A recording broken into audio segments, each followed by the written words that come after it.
Ladies and gentlemen, welcome back to the Wrestle YouTube channel. Welcome back to the Wrestle podcast. I'm Aaron Nix. I'm here to discuss last night's NXT Takeover in your house, right into your living room. Hopefully you're enjoying all these stupid graphics I've made because I've got nothing better to do other than talk about wrestling and make weird graphics. So here we are.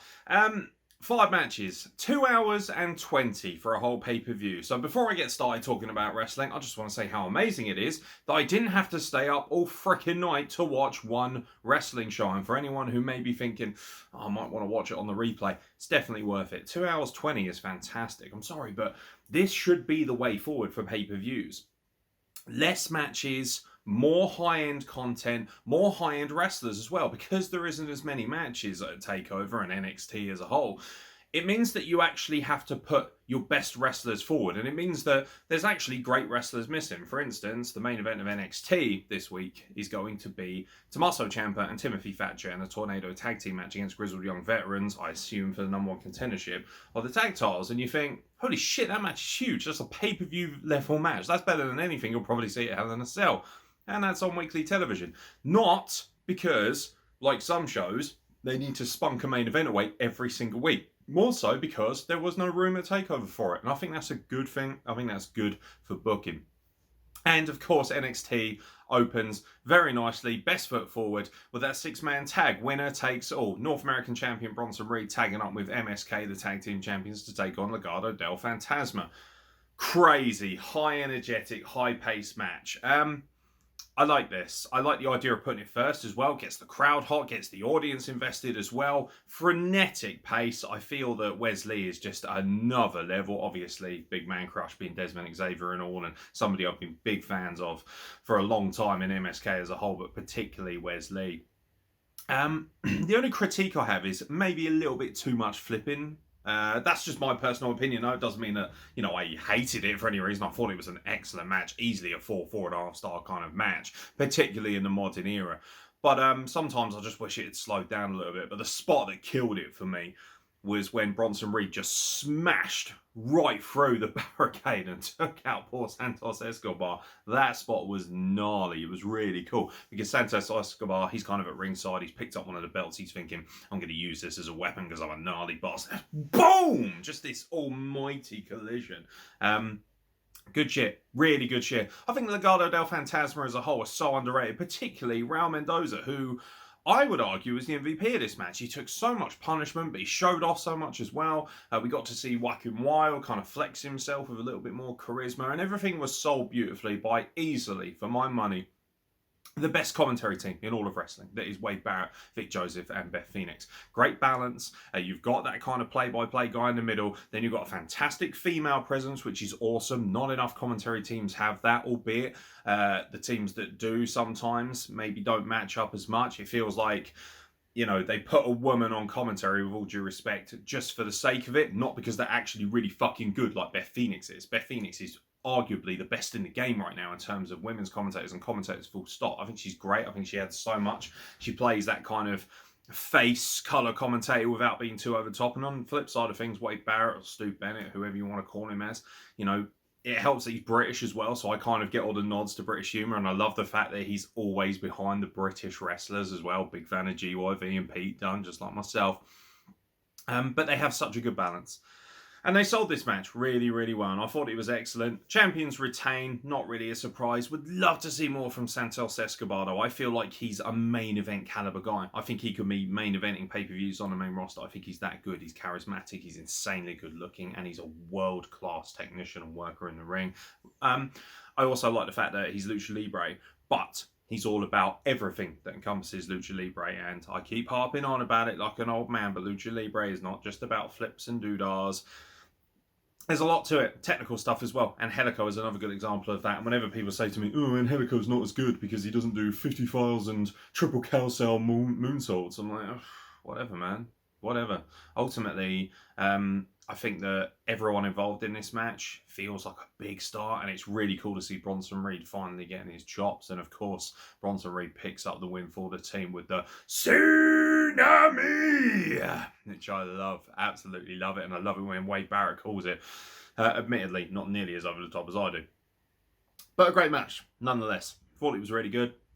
And then we filter into the women's stuff, which is really cool. Mercedes Martinez versus Zoey Lee. I remember when Zoey Lee first started, and I thought, don't get me wrong, I love the martial arts, I love the look, she's very beautiful. But there was just nothing there. There was no gimmick, there was no charisma. It was just, woman who does martial arts from China. That's great. And now they've kind of tapped into this Mortal Kombat / dark martial artist kind of thing. And they've just gone further with it. They've recognised, you're Chinese, you're an expert martial artist. Why don't we build to what you're comfortable with? Why don't we build to what you're talented at? Without being too over the top, too stereotypical, and too racist, which WWE has such a reputation of doing. However, because it's on NXT, it doesn't feel that way. And NXT ultimately just handles shit so much better than the main roster does, and Triple H deserves a lot of credit for that, as does William Regal and the plethora of amazing trainers they have at the Performance Center. This match was good. It was physical, it was hard-hitting, and it was believable. Because Zoey Lee has kind of been on this unstoppable tear until she met Mercedes Martinez, who is vicious. And I love the fact that it was such an even kind of match, and Zoey Lee had her hands full, and it looked like she wasn't just going to take the piss or take advantage. And then all of a sudden, bang, she hits that crazy kick, and it's over.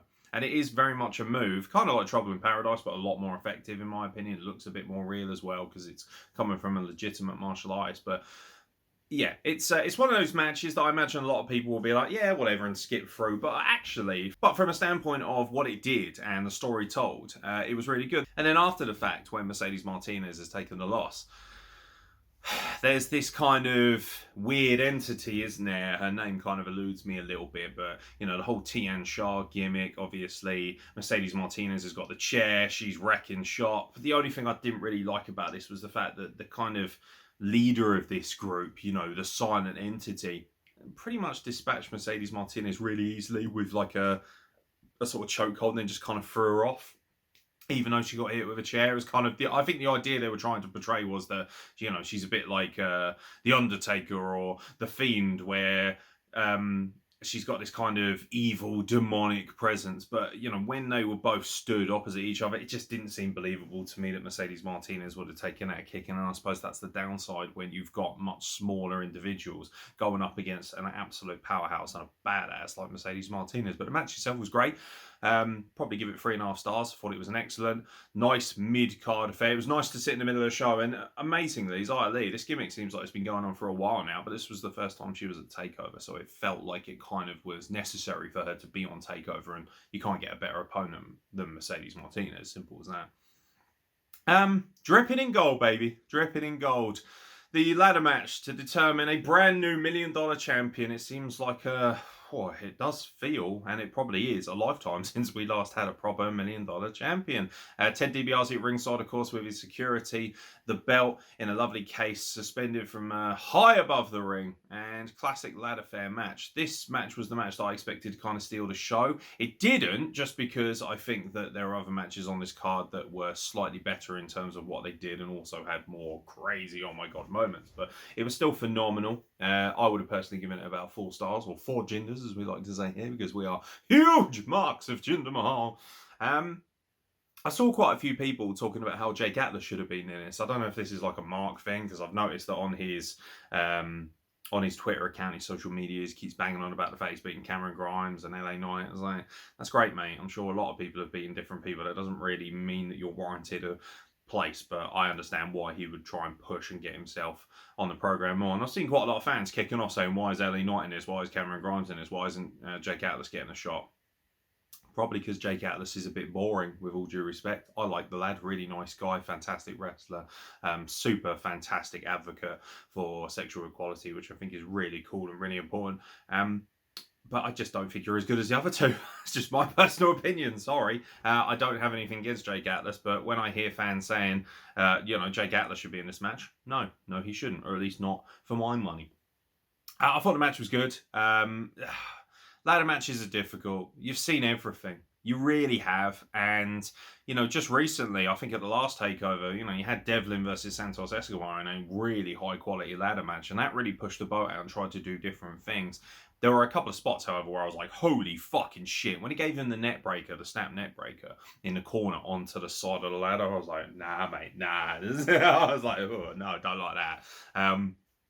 sick though. I was like, he's fucking dead, you know. And very cool seeing him scale the stanchion. And of course, we've seen Io Shirai do it. This is the problem with wrestling, particularly when you have gimmicks like this. And this is why wrestling, storyline telling especially, is more important than the actual wrestling a lot of the time, because we have seen everything. Every now and then, don't get me wrong, it will surprise you. And I still wow and ooh and over so much athleticism. But yeah, for me, it wasn't the show stealer I wanted it to be. However, Cameron Grimes was amazing in this match. I think he is a bona fide megastar. And the great thing about Cameron Grimes is that he doesn't need to win as much to still come across as a huge star, because he's kind of like the idiot brimming with charisma. It reminds me of The Rock, not in terms of character, before everyone's like, oh, he's nothing like The Rock. Obviously not. But he reminds me of The Rock in the terms of trajectory, where, you know, he kind of comes in, you know, looks good, but doesn't really have a direction. Then all of a sudden finds his way with this incredible heel gimmick, this obnoxious prickhead persona, and then just kind of to the moon, as he likes to say. I thought it was good. I thought it was really good, actually. I thought it was very a competent, great, well-built match. Like I say, though, problem is I've kind of seen all this stuff before. However, LA Knight getting a win is so important. It's been weird with LA Knight. He's lost quite a few matches already, even though he's only been there for a cup of coffee, really. And I personally think he's a huge star. He's one of the best promos in the world. And funny, I mentioned The Rock, actually. People kind of say he's like a really, really good cosplay of The Rock, which I personally don't think is a bad thing, but people hold that against him, almost like you're just ripping The Rock off. Not really. He definitely uses some of The Rock's mannerisms and whatnot, but I think all in all, he has this incredible ability of being able to, I don't know, do stuff that you would expect someone like The Rock or an EC3 or anyone like that to do, but he puts his own spin on it and it feels like his own. And that, for me, is what separates him from the average guy who cuts a promo or gets on the mic and spits fire or whatever. But yeah, LA Knight winning kind of had to be the case, because he's lost a lot of high-profile matches. And if he'd lost this as well, I think it would have got to that point where it's kind of ingrained in your brain a little bit, especially if you're a mark, and which, don't get me wrong, there's nothing wrong with that, particularly if you're a person who watches it like I do. I watch it like a mark, and I want to be ingrained in it, and I want to be, I don't know, I want to suspend my self-belief when I watch this. I want to suspend my disbelief, excuse me. And, you know, someone like LA Knight, if he had lost again, I would have thought, well, why should I care about him? You know, that's the big problem with a guy like that, who feels like a big-time star but loses a lot. And that's what happened with EC3. And I do not want to see them go down the same route with that, just because this is another X-Impact / NWA guy. And hopefully, one of the reasons that he's not winning as much, this is kind of like my conspiracy theory, is that when he goes up to the main roster, because he hasn't been pushed as much, and because he's being used more on an entertainment aspect of things, like the stuff with Dexter Lumis, like the stuff here with Cameron Grimes, I'm hoping that what that means is that it will translate into a more well-rounded and more well-pushed character when he gets onto the main roster eventually. Or maybe Triple H is just going to be like, hold on to you, wait until Vince dies, then give you the push. Who knows? But yeah, good match. It would have been nice to have seen some fresh spots in that, but that's not their fault, ultimately. If you throw a ladder match at guys, what else are they supposed to do? Still pretty cool, though. Still some gnarly spots. And that ladder bump at the end where he pushed him over the top right, you know, you could see it 50 times, but it's still one of those, kind of moments. So I appreciated that. Women's title on the line. Raquel Gonzalez defending against Ember Moon with the outrageously beautiful Dakota Kai at ringside. Full disclosure, I'm totally in love with Dakota Kai, as everybody knows. I've been joking for years on this podcast about her sliding into my DMs. I fucking wish. But she's fucking awesome. And she actually is so good at ringside as that kind of annoying shithouse ratty heel that just won't go away, keeps interjecting herself in things. And that's obviously why Shotzi Blackheart came down to kind of even the odds halfway through the match. I like this match as well, but very much like the Mercedes Martinez Zoey Lee match. And this isn't a knock on women's wrestling, because anyone who knows me knows I am obsessed and love women's wrestling. I think it's so good. I think it deserves to be on the same level. I thought this match was excellent. I think Ember Moon is one of the best workers in the world. I really do. I love her facial expressions. She sells things better than the majority of wrestlers, male or female. However, it just felt like it was a little bit off, ever so slightly in pacing. It's still definitely a 3.5-star match, But like the Martinez-Zoey match, it did kind of feel inevitable, and maybe that's what knocked me out of it a little bit, is the fact that I didn't at any point think Ember Moon was capable of beating her, even when she hit the Eclipse. And I think one of the big problems with that as well is that ridiculously overdone spot. She hits the Eclipse, and obviously, as Raquel Gonzalez takes the bump, she kind of shifts towards the ropes, and then as soon as they hook the other leg, my disbelief, can't be suspended enough with that. I'm like, well, you've clearly hooked the wrong leg, because you can put the other foot on the ropes, and that kind of stuff. A little bit overdone as well, and I think that makes it just that little bit more difficult for me to enjoy it from that perspective. Great match. Ladies worked an excellent match. But it just never really felt like Raquel Gonzalez was ever truly in any kind of danger. And it almost felt like she was comfortable, even though Dakota Kai, almost in some ways, I felt, she felt like overkill. Because her being a ringside was great, but Gonzalez never looked like she needed it, even though she was kind of interfering and getting obnoxious. I did like the fact she was kind of standing over Ember Moon while she was on the outside going, wee, just giving it all that, being obnoxiously over the top and just being an arsehole and winding up the crowd. Good job. Great heel work. I feel like we're leaning towards an implosion at some point. Raquel Gonzalez obviously retains, as you'd expect. And like I say, I think we're going to get the implosion, and we're going to get Dakota Kai and Raquel Gonzalez, because every time I have noticed this, the commentary team keeps pointing out the fact that,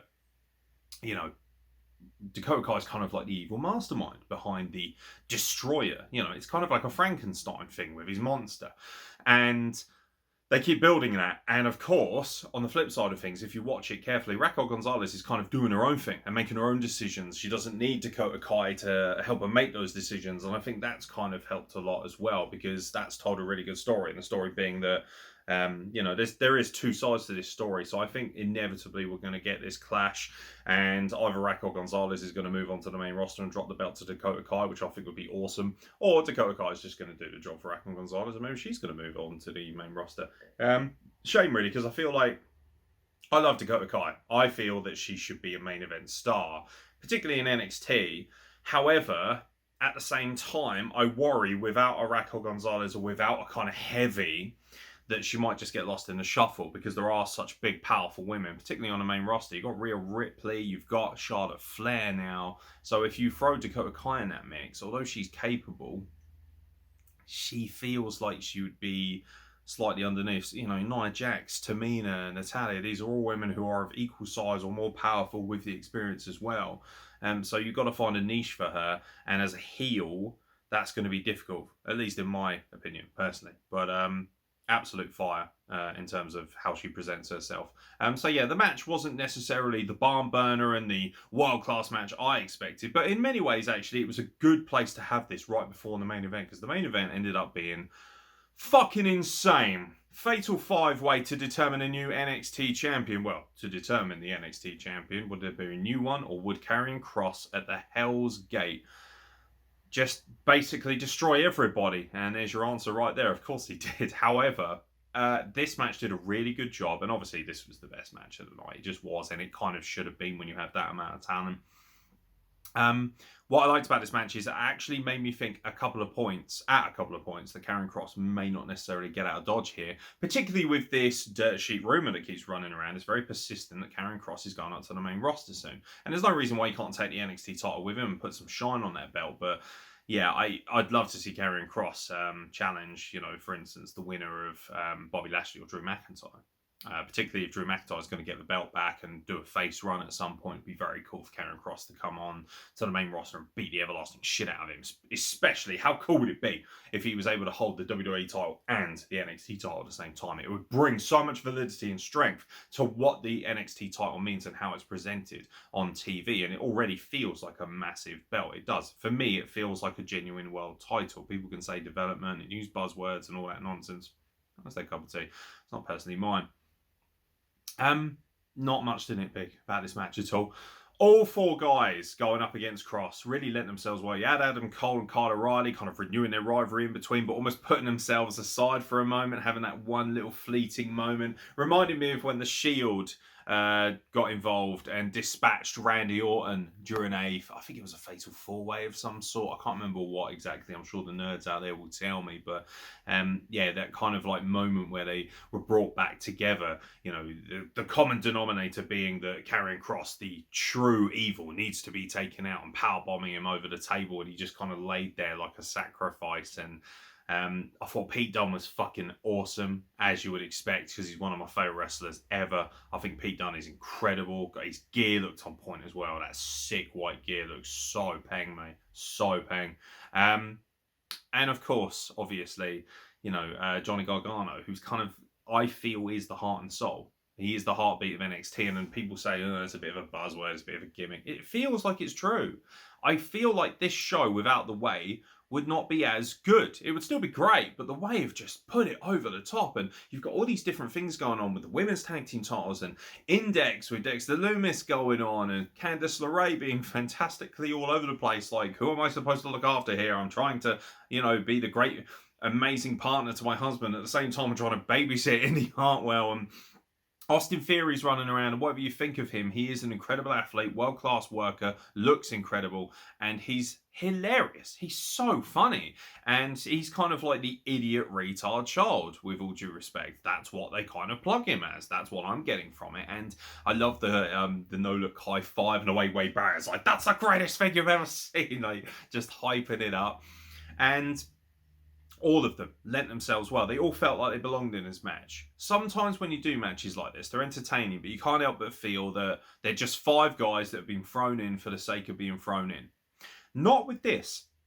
They built a great storyline, and I love the fact that they were continuously trying to take out Karrion Kross. I love this idea that he's in the middle, and the 4 are like, they're almost like hired guns. Bounties, you know, bounty hunters trying to take out that one elusive target. Brilliantly told story, world-class wrestling, hard hitting. By the way, Adam Cole's super kick, so much better than anyone else who uses the super kick ad nauseum at this point. It just has to be said.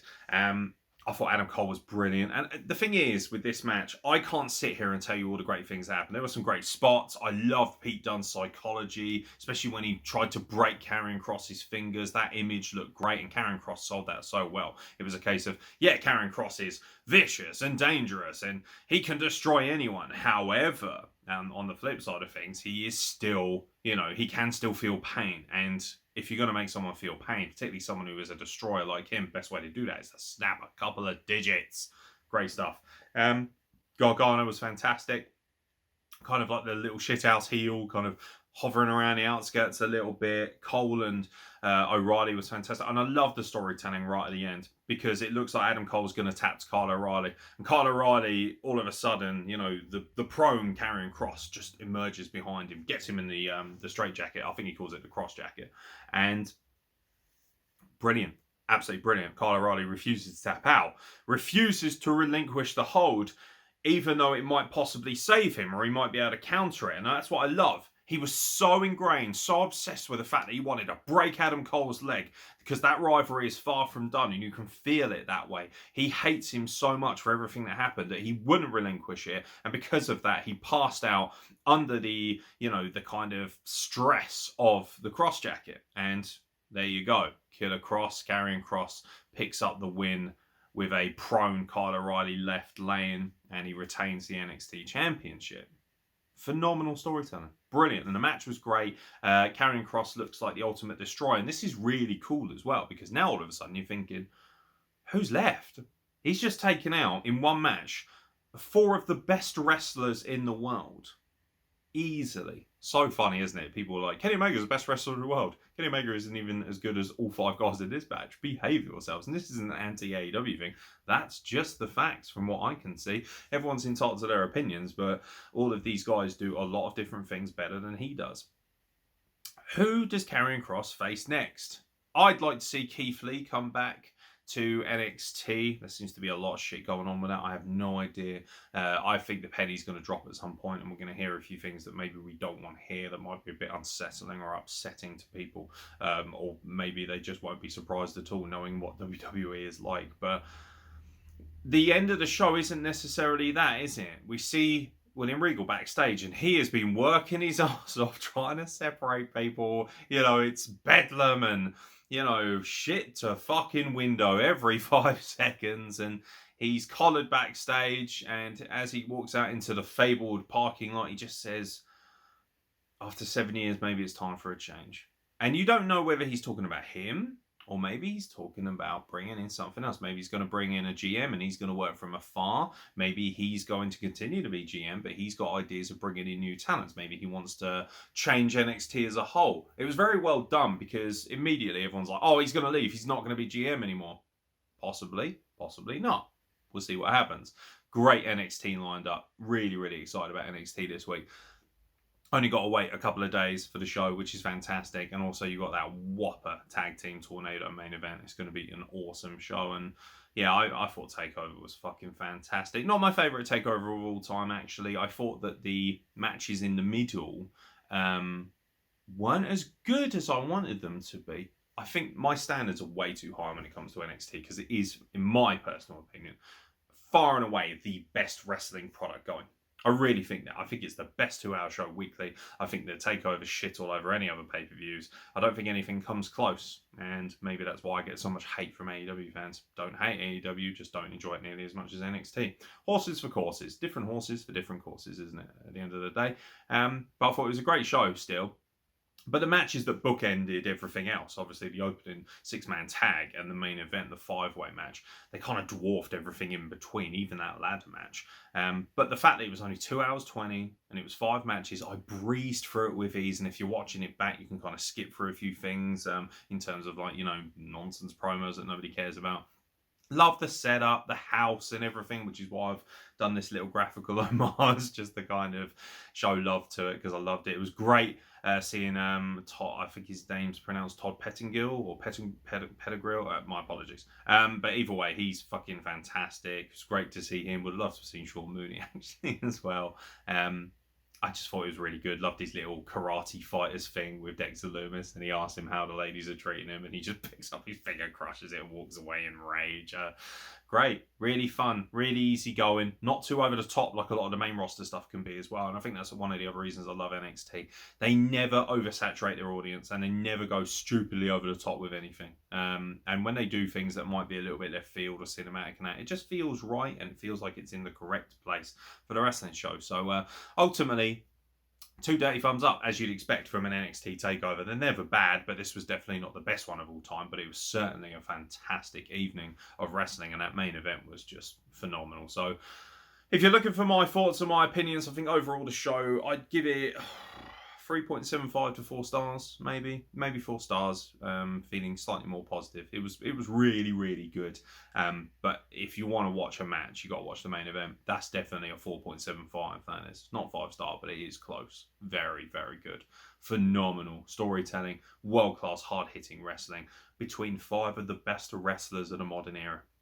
And also, it was great to see Pete Dunne in the main event, which is awesome. So let us know what you think in the comments below, ladies and gentlemen. Let us know what you think of the graphics around me. Maybe you think they look shit. Fair enough. Whatever it is, what it is. It's not everybody's taste. But let me know if you watched it or if you plan on watching it, what you think. What you think of NXT as a whole. Just leave some comments, like, subscribe, all that jazz. We'd really love more subscriptions. We're getting close to 400. And I've got a few Elite figures and some t-shirts and stuff that I'd like to give away. It'd be really nice to start giving away more stuff and helping people enjoy the show even more. So the more people we can get on board, the more friends that you can tell who like wrestling to get on board and subscribe and check out what WrestlePlug's doing, the better, because you get podcasts like this, you get reviews of great shows, you get watch-alongs, funny, bad, indifferent, technically excellent, doesn't matter what they are, we'll watch it all right now, we'll take all of your suggestions. You get world-class interviews. You get the best looking interviews. And I'll tell you why you get the best looking interviews. Because first of all, I ask questions that nobody else does. And second of all, I have guests on that people can take a legitimate interest in. And why not? Third of all, the graphics are on point. You get to see match highlights. You get to see promos. You get to see what the wrestler actually is. It isn't just two goobers in a window chatting shit to each other like some of the other podcasts out there. This is the platform. And it may not necessarily have the audience, but I believe that it has the quality over a lot of other podcasts. So thank you very much for checking in with the Wrestle Plug. I've been Aeron X, and I'll catch you very soon for more content from the Wrestle Plug.